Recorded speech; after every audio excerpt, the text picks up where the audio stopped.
Stephen Miller is an advisor and like the main propagandist for Trump. He's responsible for a lot of the policy and sort of like the brains behind how to make it work, how to enact this. With that South node in the 10th in a new phase of Saturn, this is a soul who's been generally concerned with his own social power and authority, but it's fueled by that Pluto in the 9th, right? That underlying ideology. So that 9th house, 10th house connection is kind of like how you have a philosophy, and that philosophy then affects the structures or the rules or the laws that are enacted in that country, right? It's like a white nationalist philosophy or perspective, and then the legislation, the government, the rules, the consequences, the punishments to further enact and establish that in actual lived reality. He interestingly has an 11th house moon conjunct Uranus, and this speaks to his own internal sense of outsiderness and alienation.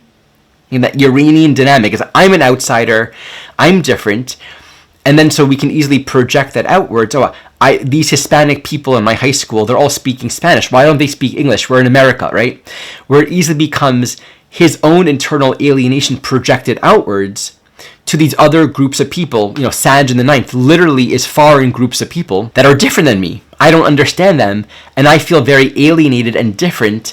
I feel like an outsider, but they're the outsider. They don't belong here. I really want to emphasize in Stephen Miller's chart how important this Leonian energy is, because it squares the node. So this is a dynamic that is unresolved that he's brought into this lifetime from prior lives.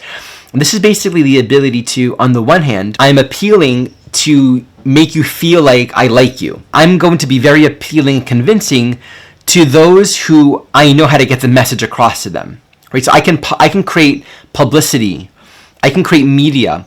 I can use all the right words that are going to make you feel heard and special.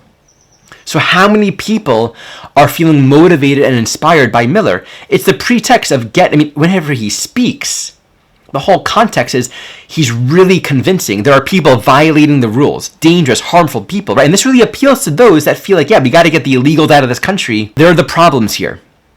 They shouldn't be here in the first place. So he has that ability to speak in a way where he's going to appeal to the things that we want to hear, to feel seen and heard. That's the underlying dynamic of that Mars Mercury in Leo in the 7th can be really championing you to feel heard and seen, but it's all being manipulated under his underlying political agenda. There's another man in history that was also a very close advisor to a dictator, that was a master propagandist, that was actually the core reason for this dictator to become successful, and this man is Joseph Goebbels.